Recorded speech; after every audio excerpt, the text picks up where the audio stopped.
Welcome back to another video, guys. So today, for the first time in a couple of videos, the biggest news out there isn't having to do with Starfield, but we did get a pretty interesting announcement from Xbox yesterday, and that has to do with a new program that they are rolling out starting September 21st, and that is a new Xbox MasterCard. And this is a pretty big program for them if you're somebody who's interested in this type of stuff, mainly because it is a way that people are going to be able to spend money and gain points to go out and purchase Xbox products, purchase games, Game Pass subscriptions, and all of that type of stuff. But here's exactly what this is. Now, like I said, it is a credit card. It's going to have no annual fee. It is going to be issued by Barclays, and purchases made using the card will generate points that can be redeemed on Xbox games and add-ons. And the CVP of Xbox Player Service, Dave McCarthy, has this to say: with the Xbox MasterCard credit card, players can earn card points with everyday purchases to redeem on games and add-ons at xbox.com. The Xbox MasterCard will be available exclusively to Xbox insiders in the 50 United States beginning on September 21st, with availability to all Xbox players in the 50 United States coming in 2024. So it launches September 21st, but like many things that Xbox puts out, even with their dashboard updates, it goes to the insiders first. They test it out. They work out any of, I guess, the kinks with it, or maybe they shut it down if it's something that isn't going to be successful whatsoever. And then it is going to launch to everybody else in 2024. And this is how it works in terms of what you're spending and what you're receiving for spending, like the things that you can spend on and gain points off of. Basically, every single dollar spent on that card will generate you one card point, and 1,500 card points are enough to claim $15. So you're going to have to spend $1,500 just to get $15 back on, I guess, your everyday regular purchases. Now, that's not where this card is, I would say, useful whatsoever. There is definitely way better cards out there, like with cashback and just other things you can get for spending on everyday purchases. But where this card will be somewhat enticing for people will be here, and it's when you get 5 points for every $1 spent on eligible products from the online Microsoft Store. So essentially, it's for people, I would say, that would want to buy a separate MasterCard just for their Xbox account for all of the games that they buy digitally, all of the DLC that they buy digitally, all of the Game Pass subscriptions, all that type of stuff. So they're getting something back in return, and then being able to get a bunch of stuff free once they have gotten enough points. Now, besides those 5 points for everything spent on the Microsoft Store, you will also get 3 points for every dollar spent on streaming services like Netflix and Disney Plus, and 3 points for every $1 spent on delivery services like Grubhub and DoorDash. So essentially, you're getting 3 points for all those subscription services that you have out there. It's going to be your entertainment card. You could put it in other words. If it's something that you would be interested in, it would essentially be your entertainment card for you to get the most value out of it. So again, September 21st is when that's coming insiders, then 2024 for everybody else. Now, here's where things get interesting, because there's a lot of chatter online about why people should just stay absolutely away from this card. Don't even think about signing up for it. And it is because of the APR rates. They're saying here that APR rates range from 20.99% to 31.99% based on your credit. So I guess whatever your credit score is, they go check and that you get the higher or lower percentage. And there's a lot of chatter out there for people saying stay away from this card because of those APR rates. And I would say definitely, you're somebody out there who gets credit cards and plans on racking up debt and not paying off your bill on time. I mean, essentially, it's not just the Xbox card you should try to stay away from. It's all credit cards that are charging insane amounts of interest on being late on your payment. So yeah, these APR rates are absurd. But I would say in general, if you're somebody who's, I guess, able to pay off your monthly bill on time and never get charged interest, this could be something that's useful for specifically entertainment reasons and specifically for purchasing games on the Xbox Store. I would never use this as an everyday card whatsoever, but at some point, if it ever came to Canada and I did the math and looked at how many reward points I would get based off of how much I do spend on Xbox, then it would be something I would probably look at getting. Now, there's some other things here. The card members will get a bonus of 5,000 points, a $50 value after their first purchase on the card. You also get 3 months of Xbox Game Pass Ultimate for new Game Pass members, which I think a lot of people who are getting this card won't be new Game Pass members. But luckily, you can actually gift these 3 months to your friends or family. And you can also get it customized with your own gamer tag, which is pretty cool if you're just somebody who likes those type of collectible style of things. I know it's a credit card, but just having Xbox branded with your gamer tag is something pretty interesting. You can customize the look of it as well, as you can see here from this picture. So overall, I would say the reception of this card, a lot of people online are just thinking it's a huge negative thing because of those APR rates, and because people are thinking that this is predatory in the sense that video games can be addicting, and people may just overspend and not realize they're overspending all the time, thinking that they're going to be racking up points and then not being able to pay off their bills on time, and then getting charged these absurd APR rates, which in that case, obviously a terrible idea. Stay away from the card. If you're somebody who believes that you would go down that path or would be tempted in that type of thing. But at the end of the day, it's just a credit card. I mean, all credit cards are predatory with their APR. They're all pretty bad in terms of the interest rates that they charge. It all comes down to the person being able to pay off their bill on time. And my advice at the end of the day would be, if you're not able to pay your bill on time and you're getting charged interest, stay away from every single credit card out there. But here is the brand new Xbox MasterCard, obviously launching in the USA first, and then we'll see if it ever makes its way anywhere else across the world, right? We'll see if that ever happens. A lot of these things stay in the United States first for a while before they get out into the other parts of the world. Now, besides the Xbox credit card, let's talk a little bit about a big story that happened yesterday, and it's just another negative point towards the Embracer Group. It's pretty obvious that the Embracer Group is bad for gaming. They don't care, in my opinion, about the quality of games. They don't care about the gaming industry. All they care about is making as much money as possible and any means possible to do that. And I mean, you could say that probably about a lot of companies out there, because they're all for the bottom line, they're all for their shareholders and all that type of stuff. But the Embracer Group has just been nonstop with trying to sell off purchases that they've made, cuts that they've made, talking about selling off stuff in the future, shutting down studios like the Volition. I think the major reason why all this is happening is because of that huge $2 billion deal that fell through with the Saudi group, that they, on the last day, right as the clock was about to strike 12, the deal fell through. And now we're seeing the fallout of all this. And here is another thing, and this is with Gearbox Entertainment. So there was news that was surfacing that the Embracer Group is looking to sell Gearbox Entertainment off after, I mean, just recently kind of purchasing them a couple of years ago, or whenever it was. It wasn't that long ago that they did purchase Gearbox, but now it looks like there may be more options here for Gearbox. And this is a tweet from Jason Schreier of Bloomberg saying the base case is that Gearbox remains a part of Embracer. However, there are many options under consideration, including Gearbox's transfer, taking Gearbox and independent, and others. Ultimately, we'll move ahead with whichever path is best for Gearbox and Embracer. And that's actually from an email that was leaked from Gearbox Studios. And this was an article that Jason Schreier published on Bloomberg. So it's just, again, another negative thing, I would say, in terms of the Embracer Group and how they are handling their entry into getting so many of the studios, going out and trying to purchase up everything to try and grow. That's their goal. That is their end goal, is to just purchase everything that they can get their hands on, and then just cut off and sell off anything that isn't making money. And if you're a studio like Gearbox, you would think, okay, well, they're not shutting down, they'll get sold off, or maybe they'll go independent and everything will end up being okay. And very well, that may be the case, but it definitely brings a rift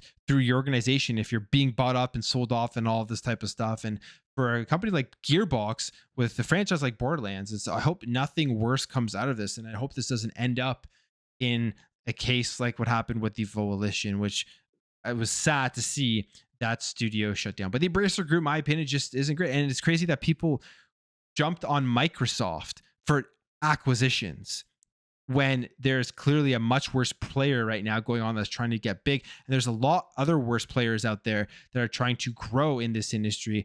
and just kind of infiltrate here. Whereas from what we've seen so far with Microsoft, unless things change completely, take a complete 180, so far the acquisitions that they have made have been for the net positive. I mean, we've seen a lot of good stuff. We've seen a lot of information come out, and just in terms of how Xbox has helped these studios grow and foster content. So hopefully that does stay the same. Now, another game that is supposed to be coming out is xDefiant. xDefiant is a first-person shooter that I believe, just from playing through the beta, has a chance of being one of those games that takes off in the genre, has a chance at potentially taking on Call of Duty. Not going to be coming as big as it, but just one of those competitors that come in that may sway some people away from the Call of Duty franchise over to another first-person shooter. It's a fun game. They've done a lot of great stuff with it. Now, there's been no official release date announced for xDefiant. People are wondering when this game is going to come out because they've had a lot of play tests and betas, and people are really enjoying it. So they want that official release for it. And now we know why, what is taking so long for this game to come out. And essentially is that they were not able to pass the tests to get them approved in the Xbox and PlayStation stores. They submitted it. It got denied, it got sent back to them. They had to do more work to make sure that it met the compliance for those stores. And now they are at the end of pretty much doing those tests, and they're going to be resubmitting it again. And they're saying here that at the end of July, we started this process and we got our first results back by mid-August, which was not a pass. We realized then we had more work related to compliance than we had anticipated. If it had passed, then we would have been able to ship at the end of August, but it didn't. And so we have spent the last 3 to 4 weeks fixing those issues and getting ready to do another submission. So they're going to be submitting this, so they're going to be waiting for that response. And if it does pass cleanly, xDefiant is seemingly going to be coming out at a mid to end of September release timeframe. So this game is coming, and it should be relatively soon, and it will be releasing before the new Call of Duty MW3. So it will be super interesting to see how long this game lasts. Like, is this going to be a quick flash in the pan? People jump in and play it, and then they don't like it anymore.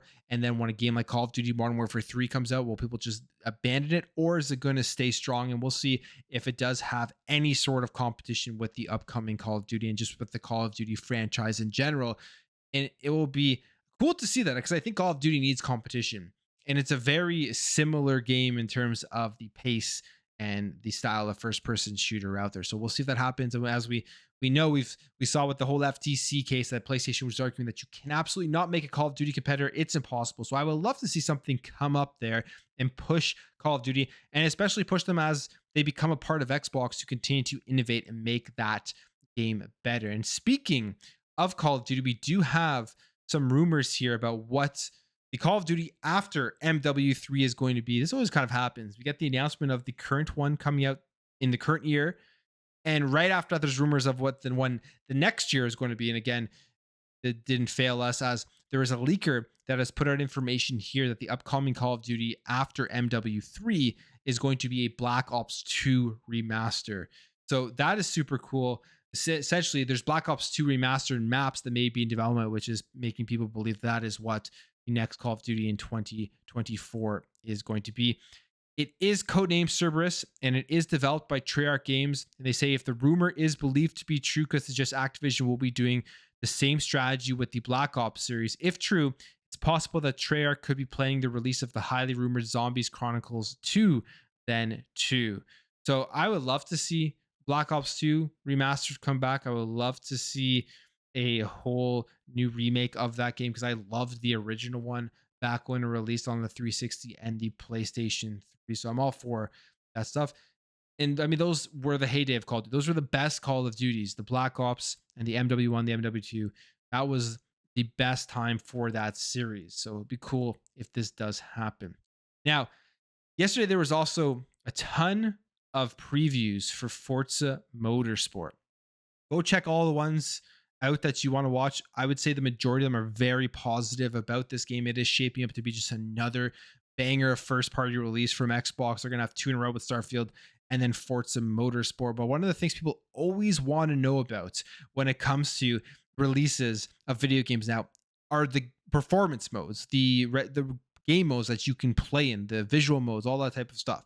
And we have confirmation here of exactly what Forza Motorsport is going to have. We kind of knew this before, but now this is literally the screenshot from the game. There will be 3 modes. There's going to be a performance mode, which they say here is recommended, which is prioritizing 60 frames per second for on-track performance at a 4K resolution. So 4K 60, going to be one of the most beautiful games so far released this generation, in my opinion. Even just from looking at the videos that people have been putting out and looking at the screenshots, the game looks absolutely gorgeous. Then there's also the performance ray tracing mode. So you're going to get a performance mode that will have ray tracing enabled. So it says enabled on-track ray tracing at 60 frames per second with variable resolution. So cool to see if you want to see those light rays and just how it's bouncing off the car and all that stuff and how ray tracing improves that. Then there is a visual mode, maximizing 4K visual quality on track with ray tracing at 30 frames per second. I'm definitely going to be checking out the visual mode in this game. It won't be the main way I play this game, but I definitely will be seeing how beautiful this game looks on a 4K display, even if it's at 30 frames per second with ray tracing. I just can't wait to see how good it looks on a big screen TV on a 4K smaller display, just seeing all the details on the cars and the tracks and everything like that. Now, another thing that was confirmed, which I think is the great piece of news, and it's really showing that they are very confident about this game, it was that they did have the playtesters go in and play it, and they were all playing it on the Xbox consoles. And that's what I think going forward for all Xbox first party games, it needs to always happen. It needs to be the base of where the experience, how we should be expecting this experience. It should be based off of the Xbox Series X, and that should be it, not off of a PC, which they did with Redfall. We saw the debacle with Redfall. The Redfall was terrible in terms of the marketing leading up to it, and then the game itself came out completely busted. But it was terrible with the marketing leading up to it because there's a lot of deception with Redfall. As people were playing the game on a PC, and we were made to believe that the video that we saw leading up to the actual release of the game was the exact experience we were going to get on the Xbox, which clearly was not the case. But that won't be it here for Forza, as they were doing the playtesting on an Xbox. And hopefully they've learned their lesson from Redfall to always have the Xbox version ready when you're going to fly people in for playtests to come out with these previews at a later date. And let's end off here with we got to talk about Starfield. I mean, Starfield, it's always going to be hard not to talk about Starfield with how big the game is and how many things are going to be coming out of it. It's just such an exciting game to think about. This is super cool. We're already seeing the greatness of what these modders are going to be able to do with this game. I've seen a bunch of stuff already, and that's just going to continue to expand, and the mods are going to be available on Xbox as well. But one of the things people were wondering before this game were released was, would you be able to just jump out of your ship in the middle of space and fly around in your spacesuit? And you can't do that, but now you can, technically, with the mod. This is from Reddit user Weird Concern 4666, created a Starfield mod that lets you exit your ship in space, fly around, land, and walk on asteroids. And apparently they were able to create an outpost on an asteroid too. And you can see the video of it here. This guy is out right outside of his ship going around. You go forward here, he's getting close to an asteroid, and actually being able to land on that asteroid and create an outpost. And just think about how crazy it's going to be. People are starting to build up their own stories that are on their own planets and all of that stuff, how this is going to expand the world of Starfield that is already, with the base game, just so massive. But I'm going to end the video there, guys. If you did enjoy this video, make sure to hit that thumbs up. If you are new here, hit that subscribe, and I'll catch you guys in the next video.